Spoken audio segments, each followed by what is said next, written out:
What it do, peeps? It's the Beat Chef from Watch the Damn Tape. Hit that like, that share, that subscribe button. Hit that bell to get notified when I drop my next video. To my new subscribers, thank you for watching.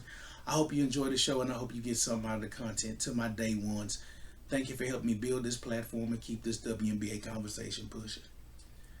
Sophie Cunningham's conversation, or her exit interview, I should say, was interesting just from a couple standpoints. Number one, rehab's going good. She said her knees responding well. She said she'll probably be able to resume basketball, full basketball, in January. So that gives Sophie Cunningham a few solid months to really get her knee sound and get ready for the season if they have one. Also, she said she was in a good mental space, which was good. I mean, you always want to hear somebody with their spirits lifted. So that was good to hear. This was an interesting interview also because she talked about free agency and whether it's coming back. And she got asked that question twice. And Sophie Cunningham's real sharp when it comes to business because she said on numerous occasions that Caitlin Clark's the driver of the league and that things that are around Caitlin Clark benefit. She's benefited greatly from it. I mean, basically now is a star in the league, especially popularity wise.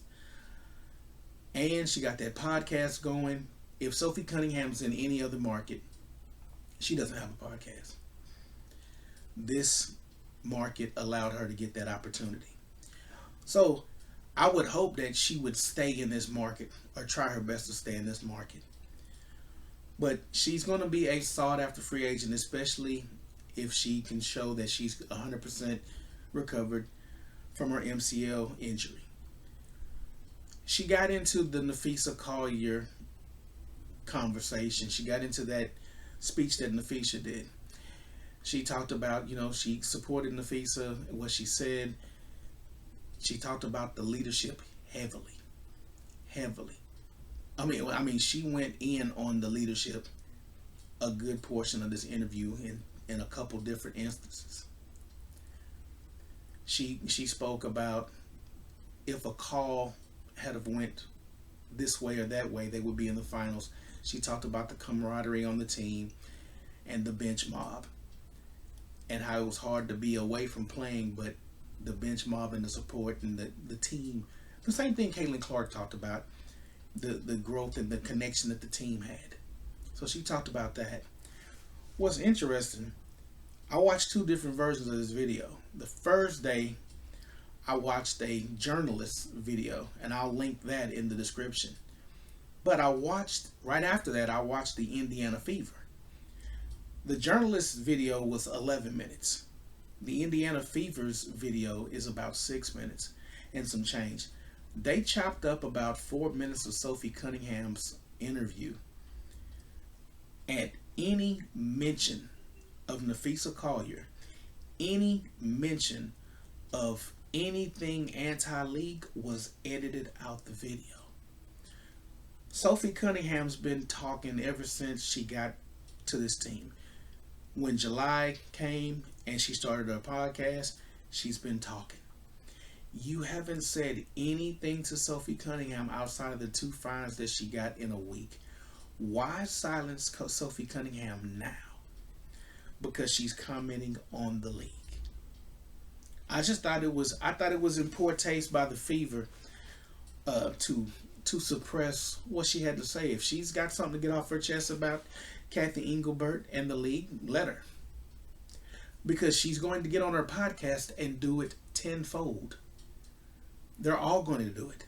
Every player in this league is going to unload on Kathy Engelbert.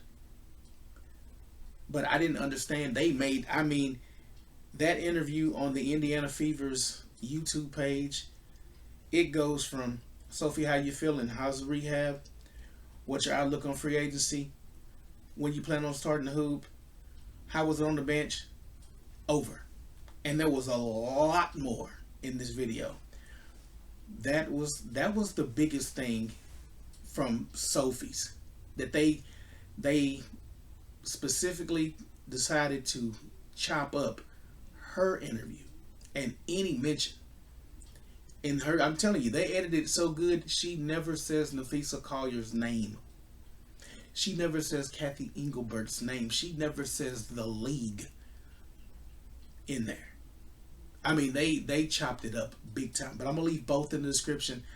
But Sophie's was good. I hope they bring Sophie back. You need a player like that on the team. But like I said, she's going to be sought after. And there's going to be teams that'll throw her some money and some perks just to try to keep pieces away from Caitlin Clark that'll help the Indiana Fever win. Because the other teams know that Indiana's the mecca of the WNBA, and that anything that's having to do with Indiana is going to make those players that much more popular. That much more financial opportunities lie in Indiana.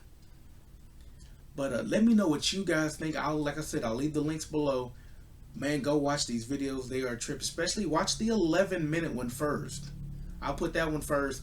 Then watch the one on the Indiana Fever and look at the times, the length of time, and how they chopped her speech up, her interview up. But leave your comments below. Until next time, peace.